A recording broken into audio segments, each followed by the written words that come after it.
అందరికీ నమస్కారం.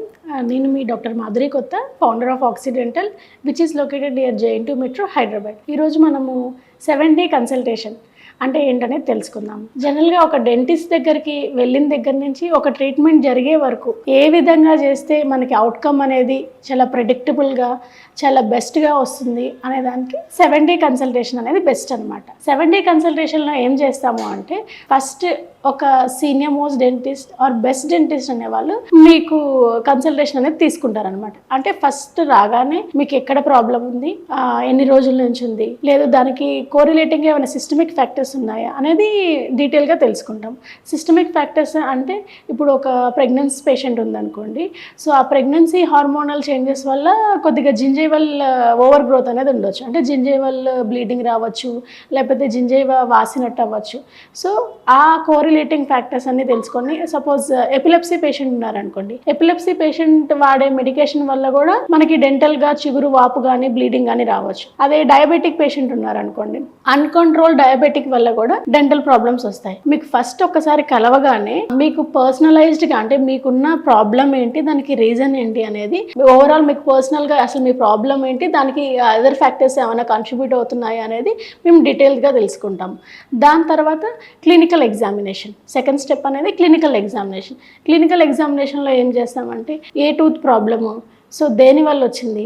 కొన్నిసార్లు ఏమవుతుందంటే, లోవర్ దవడ పన్ను ప్రాబ్లం వల్ల కూడా పైన పన్ను వరకు కూడా మనకి నొప్పి రావచ్చు, అంటే యూ షేప్ లాగా నొప్పి రావచ్చు. కొన్నిసార్లు హెడేక్ కూడా రావచ్చు, కొన్నిసార్లు చెవు నొప్పి వస్తుంది. సో ఏ రీజన్ వల్ల ఆ నొప్పి వస్తుంది, ఆ నొప్పికి రీజన్ డెంటల్ ప్రాబ్లమా కాదా అనేది చెక్ చేస్తాం. ఒకసారి మాకు డెంటల్ ప్రాబ్లం అనేది ఫైనల్ అయిన తర్వాత థర్డ్ స్టెప్ లో ఏం చేస్తాము అంటే, ఇంట్రావరల్ బాక్స్. మాకే ఆ ప్రాబ్లం ఉందని తెలవటం కాకుండా మీకు కూడా మీ పంటి యొక్క పిక్చర్ మా ఇంట్రాఓరల్ అడ్వాన్స్డ్ కెమెరాలో తీసి మీకు చూపిస్తాం. సో ఆ ప్రాబ్లం ఏంటి, ప్రాబ్లం వల్ల వచ్చే మీకు సైడ్ ఎఫెక్ట్స్ కానీ నొప్పి కానీ ఎందుకు ఉంటుంది అనేది డీటెయిల్గా ఎక్స్ప్లెయిన్ చేస్తాం. ఫోర్త్ స్టెప్లో ఏం చేస్తాము అంటే, డీటెయిల్గా, అంటే ఇప్పుడు ఈ పన్ను వల్ల ఈ ప్రాబ్లం వచ్చింది అనేది ఒక డయాగ్నోసిస్ అనేది చేయడం అనేది జరిగిద్ది అనమాట.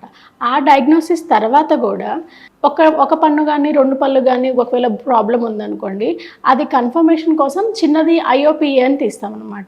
అదే కాకుండా అది మల్టిపుల్ సైట్లో కనుక ప్రాబ్లం ఉన్నా, ఇక్కడ TMJ జాయింట్ అంటారు, ఈ దవడ దగ్గర అంటే ఈ జాయింట్ బోన్ దగ్గర కనుక ప్రాబ్లం ఉంటే, దానికి మన దగ్గర మన ఆక్సిడెంటల్లో OPG అంటే ఫుల్ మౌత్ 2D పిక్చర్ అనేది అవైలబుల్ ఉందన్నమాట. సో దవడ ప్రాబ్లం అయితే దవడకి, లేదంటే పంటికి సమస్య ఉంటే పంటికి, లేదు లోపల ఉన్న జ్ఞానదంతం ఇర్రెగ్యులర్గా ఉండటం వల్ల కనుక వచ్చిందంటే అది మన ఫుల్ మౌత్ ఎక్స్రే ద్వారా తీసి దాన్ని డీటెయిల్గా ఎక్స్ప్లెయిన్ చేయడం అనేది జరిగిద్ది. తర్వాత 6th స్టెప్లో ఏం చేస్తాము అంటే, ఏదైతే మా క్లినికల్ ఫైండింగ్స్ అవ్వచ్చు, మీరు చెప్పిన ఇబ్బంది కావచ్చు, ఇంట్రాఓరల్ పిక్స్, తర్వాత OPG కానీ ఎక్స్రే కానీ అవన్నీ మేము సమ్మరైజ్ చేసి ఆ ప్రాబ్లం ఏంటి, ఆ ప్రాబ్లంకి ట్రీట్మెంట్ ఏంటి, ఆ ట్రీట్మెంట్ చేయించుకోవటం వల్ల ఏమైనా ఫ్యూచర్లో ఇబ్బందులు ఉంటాయా, ఫ్యూచర్లో జాగ్రత్తలు తీసుకోవాలా అనేది మేము 6th స్టెప్లో డీటెయిల్గా చెప్తాం.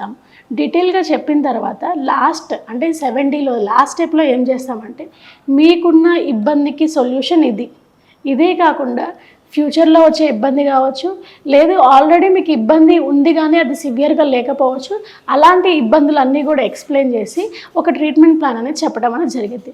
దాంట్లో ఫస్ట్ ఏదైతే ఇబ్బంది కలిగించిద్దో, పెయిన్ ఉంటుందో ఆ ట్రీట్మెంట్ చేసి, దాని తర్వాత ఫర్దర్గా అదర్ కాజెస్ని మనం క్లియర్ చేయడం అనేది జరిగిద్ది అనమాట.